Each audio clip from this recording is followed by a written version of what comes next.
Hola mis queridos amigos, nuevamente con ustedes su Dr. Tigre, el que ronca en esta negra noche neoliberal latinoamericana, sudamericana y ecuatoriana. Un consejero de internautas que dice que aprendió más de vecinos, campesinos y pescadores que lo que le enseñaron universidades y profesores. Hoy les tengo que hablar a ustedes acerca de este momento que estamos viviendo, en el que a Rafael Correa se le ha sacado la posibilidad de participar y se le ha privado también a Evo Morales. Pero lo más importante, el neoliberalismo ha caído como cuervos en manada, como lobos en manada, encima de un país que vive la peor crisis económica de su historia, la peor crisis sanitaria escrita y registrada de su historia, y que vive además un colapso moral, que es lo más terrible. Para ganar una guerra, me enseñó mi querido y muy recordado general José Gallardo, por quien tengo mucho respeto y mucho cariño, aunque él sea de otra línea política y de otra visión, pero como estratega militar, como profesional de las armas y como amigo, lo considero la persona más valiosa que he conocido en esos ámbitos. Señalo claramente que me enseñó con su propia voz, con sus gestos y con su ejemplo, que una guerra se gana por tres elementos fundamentales. El primer elemento, los materiales. Si un país tiene la bomba atómica, es difícil ganarle la guerra. Si no, veamos lo que pasa con Corea y Estados Unidos. En segundo lugar, el factor sorpresa. Si no existe algo que desconcierte al enemigo, si no existe la situación, si no existe el momento, si no existe ese hecho, es muy difícil ganar una guerra si no existe el factor sorpresa o el factor inesperado, el factor desencadenante se llama. Y finalmente, otro de los elementos que me enseñó él es que una guerra se gana por la moral de los soldados. Si los soldados tienen una alta moral, es muy difícil vencerlo, porque una guerra solo se gana si el enemigo se reconoce vencido. Pero si no se reconoce vencido el enemigo, si él dice que no va a perder la guerra y va a seguir luchando, pasa lo de Colombia. 60 años de guerra y no pueden. Pasa lo de Cuba. 60 años, 62 años y seguimos, y sigue resistiendo, porque la moral de los cubanos, la moral de las FARC y de los guerrilleros no ha sido destruida. Y si no se le destruye la moral, la guerra nunca termina. Esos son los tres conceptos fundamentales que él me enseñó y que le estoy muy agradecido. Tenemos en este momento una confrontación entre lo que fue la revolución ciudadana y el neoliberalismo. Eso es lo que se va a decidir en las próximas elecciones. La revolución ciudadana consideraba que la patria, los bienes, los servicios públicos la solidaridad, la acción de grupo, la acción colectiva eran el mecanismo por el cual Ecuador podía transformarse y podía salir adelante. Pero una vez que Rafael Correa se va, nos vemos increíblemente sorprendidos porque Alianza País, el partido de Rafael Correa, nos llevó a todo lo contrario, al deterioro moral, a un país donde ser traidor, ser delator, ser cobarde, ser mentiroso, ser hipócrita, no es malo. Discutiendo con una hermana que es de ese partido, le dije, tú eras de Correa y ahora eres de Alianza País. Déjeme ser hipócrita, ¿a usted qué le importa? Imagínense ustedes cómo los mentirosos, los hipócritas, pudieron tomarse un partido, crear un partido, llegar a ser gobierno y convertirse en oportunistas para después repartirse los bienes públicos, las becas, los carnets de discapacitados, los hospitales, las compras públicas. ¿Cómo diablos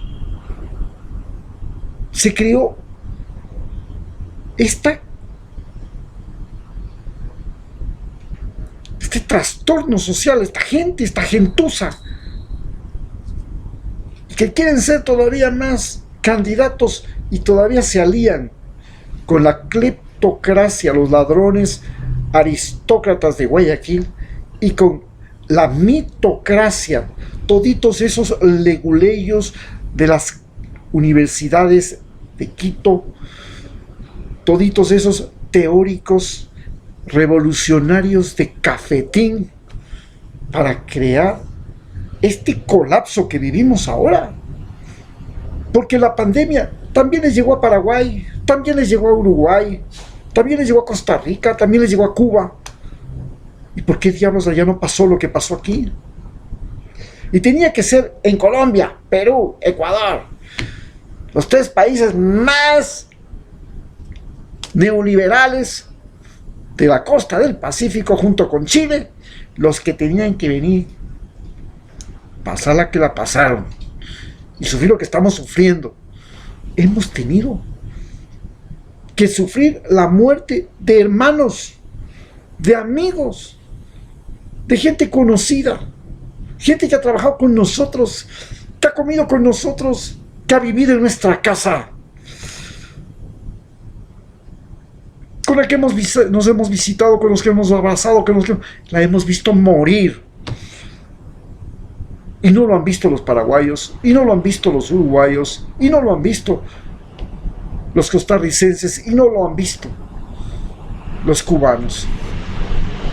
Entonces, diablos, ¿cómo diablos llegamos a tener gente oportunista, canalla, que se repartieron los bienes públicos, que querían el enriquecimiento rápido? ¿Cómo diablos llegamos a este punto en el que creíamos que el que nos salvaba era el escogido del pueblo en unas elecciones, y votamos por un discapacitado que no podía trabajar ni 2 horas al día? ¿Y cómo creímos que un discapacitado podía salvar a 16 millones y podía salvar a los millones de personas que iban a parar en un hospital? Cuando usted se sube a un bus y el bus está manejado por un borracho, usted se sube. Cuando usted sabe que el avión va a ser manejado por un tipo paralítico, usted se sube. Cuando 16 millones de ecuatorianos ponen su vida, la de sus hijos, en manos de un discapacitado, ¿Cómo diablos pasó eso? ¿Cómo podíamos creer que un individuo con dificultades físicas, que puede pasar a cualquiera, pero que eran postrantes, que tenían dependencia de otro ser humano, a tal punto que no podía decidir por sí mismo en nada, ni siquiera cómo ir al baño, ni cómo comer, podía gobernar un país? Dígame, ¿a qué punto llegamos? ¿Cómo llegamos a concebir eso? Hoy nos enfrentamos a unos neoliberales que quieren restaurar valores tradicionales. Entre esos valores tradicionales quieren institucionalizar la injusticia. Tengo un hermano que me ha amenazado de muerte por ser correísta y que dice que cree en la justicia y se ha casado hasta con una mujer abogada, mejor dicho, le ha comprado a una mujer porque él es rico, le mostró sus casas y su fortuna, y le ha comprado a una mujer para que sea además su abogada, y que cree en la apropiación de todo, porque los neoliberales creen que la propiedad privada es lo más importante y sagrado de esta vida, y que hay que multiplicarla, y que la codicia, multiplicar los bienes y los valores, y dejarle a los hijos bienes y valores, cosas, es más, y comprarles regalitos y hacerles pasear, ir mandarles a estudiar en el extranjero, y comprarles el carro, y comprarles el cuadrón, y comprarles el caballo. Eso es más importante que formar su espíritu solidario. Y finalmente, nos quieren restaurar valores como contra el aborto. No, crimen, eso es irse contra Dios y la voluntad de Dios. Nos quieren restaurar valores de que no, los negros son negros, y acordémonos que durante muchos años no tuvieron alma, y los indios son indios, y acordémonos que durante muchos años indio que nos roba peca, y acordémonos que siempre estuvimos como mejor aliado a los Estados Unidos, y que los Estados Unidos son nuestra mano derecha, nuestro cáliz de salvación, los que nos han sacado de todas, a cambio de llevarse el petróleo y todo lo que han podido. Entonces, ellos nos están llevando a que votemos por mantener el orden, comenzando por la policía, comenzando por el ejército, comenzando por las leyes, por los jueces. ¿Por qué? Porque para ellos, mientras que para la Revolución Ciudadana El Salvador era el escogido por el pueblo, para los tradicionales que están queriendo llegar al poder, el Estado son ellos son Dios, ellos son los escogidos de Dios, el Estado soy yo. ¿Y quieren el poder? No por 4 años. Quieren el poder por tiempo indefinido, como todos los reyes de Europa y como todos los Donald Trump y como todos los que quieren el poder, porque ellos piensan que así como tienen haciendas por tiempo indefinido y quedan de herencia para los hijos, también tienen que quedar de herencia para los hijos del país. También sus hijos tienen que ser sucesión, tienen que ser herederos. Y esto nos lleva a pensar que tenemos que volver y crear lo que se llama la revolución de las personas.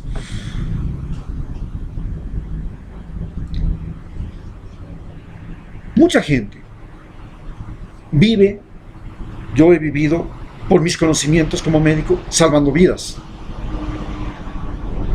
Otros viven porque tienen ideas inteligentes y brillantes y producen nuevas tecnologías. Otros porque son brillantes negociantes, compran y venden maravillosamente. Otros porque producen escandalosamente. Mi trabajo, hoy, cuando tengo ya casi 65 años, es producir ideas. Mi trabajo, mi negocio, mi función es vender ideas. Las ideas en estos países, en nuestros países pobres, las han traído siempre de afuera. Pensaron que los iluminados que llegaban de Francia, y ellos Simón Bolívar, con sus ideales nos daban la luz de la Revolución Francesa. La Revolución de la Luz se llamaba. Los que llevaban de los Estados Unidos, economistas fantásticos, nos traían la revolución de la tecnología y de la economía. Y los que venían de los países socialistas también.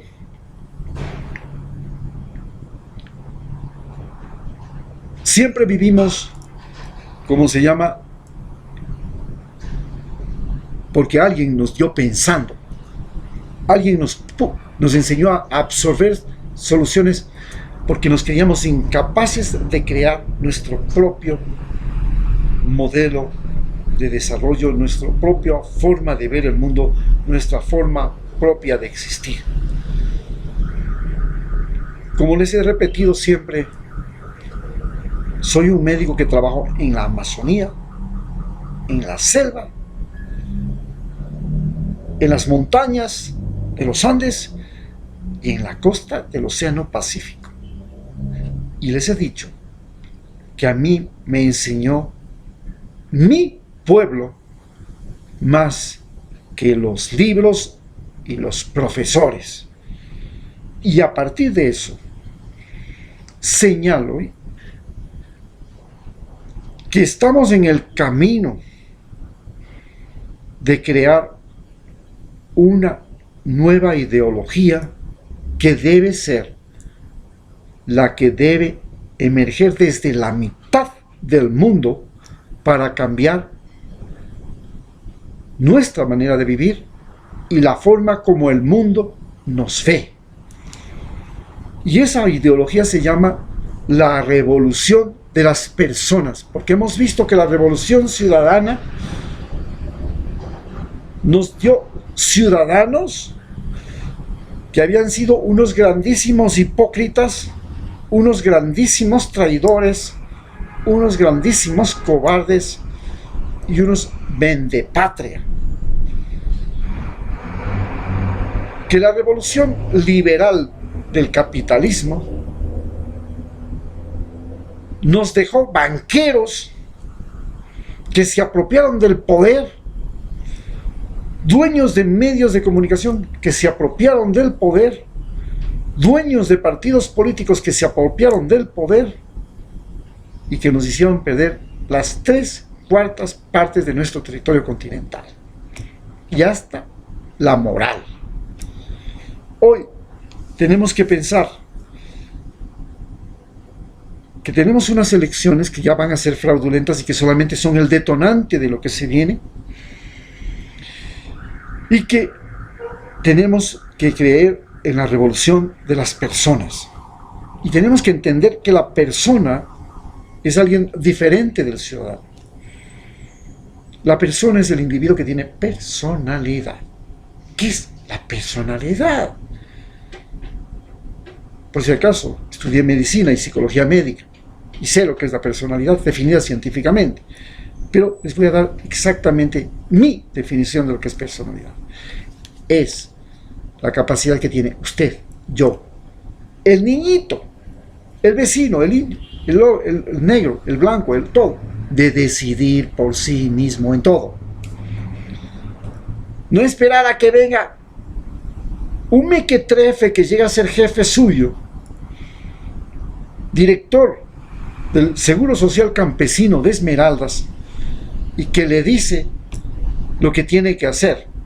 Y es tan bruto que le tiene que decir a usted que tiene que abandonar una paciente que está en preeclampsia, a punto de morir, embarazada, solo porque tiene que ir a su oficina y hacerse presente.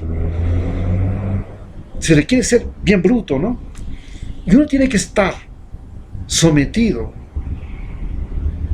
a un idiota que llega a ser un ingeniero comercial de 20 y pico de años, que cree que sabe más de medicina y se mete a dirigir al Seguro Social Campesino de Esmeraldas. Solo eso nos hace entender que en esta sociedad donde las jerarquías simplemente son una escalera de estúpidos que llegan al poder, tenemos que crear una nueva sociedad donde los individuos, las personas, ya no valen solamente porque son ciudadanos, tienen deberes y derechos, que se los quite y se los pone el gobierno de turno, o el país de turno, o son súbditos del rey, o son creyentes católicos, evangélicos, budistas o lo que sea. Tenemos que creer que hay una sociedad nueva donde las ideas son más valiosas que el dinero, donde las cosas que tienen significado valen más que las cosas que tienen precio, donde una vida humana vale más por su significado que por el precio de esa vida humana, por lo que le cuesta la jubilación, por lo que le cuesta la educación, por lo que le cuesta el transporte, por lo que le cuesta la alimentación. No, la vida humana vale por su significado. Mi abuelita era pobre, murió a golpes en una hacienda de un millonario que era mi padre. ¿Por qué diablos su muerte ni siquiera fue investigada? Porque su vida, para la gente, para mis hermanos, no tenía significado. La vida no tenía significado, la vida de ella no tenía significado porque lo que tenía era precio. Si ella salía, entonces esas 1000 hectáreas con 2 ríos se la podían repartir como botín. Y eso es lo que me hace entender a mí que persona es la que tiene ideas, la que tiene iniciativa, la que tiene capacidad de autodeterminación, de decidir por sí mismo en todo. Qué ropa me pongo, qué como, dónde duermo. Y ese ser humano es el que tenemos que crear. Y ese es el que tiene que ir a votar. Porque ese ser humano que va a votar es el individuo que tiene juicio, criterio, ha debatido sus ideas, ha debatido sus simpatías y sus odios, ha puesto en una balanza ese ser humano que es una persona, es el que tiene que llevar a gobernarnos. Cuando ustedes vayan a votar, ya no voten por el partido político, ya no voten por el ricachón, ya no voten por el revolucionario del partido, de la ideología, del dogma político. Voten por la persona que tiene más personalidad. Eso fue lo que hicimos con Rafael Correa. Cuando votamos por él, no votamos por Alianza País, no votamos por la Revolución Ciudadana, votamos por un individuo que tenía conocimientos, tenía un buen aspecto físico, era saludable, hacía deporte, montaba en bicicleta, que tenía la capacidad de comunicarse con la gente en los mercados, en la calle, en las sabatinas, que tenía ideas de cómo coger el dinero de los ecuatorianos e invertirlo y sacar el partido, construir, hacer obras. Eso es gobernar. Que tenía la capacidad de devolvernos a nosotros la fe y decir, sí, un ecuatoriano es un individuo que puede ir a las 100 mejores universidades y puede triunfar en ellas. Un ecuatoriano es un individuo que puede trabajar 24 horas al día en 3 turnos diarios.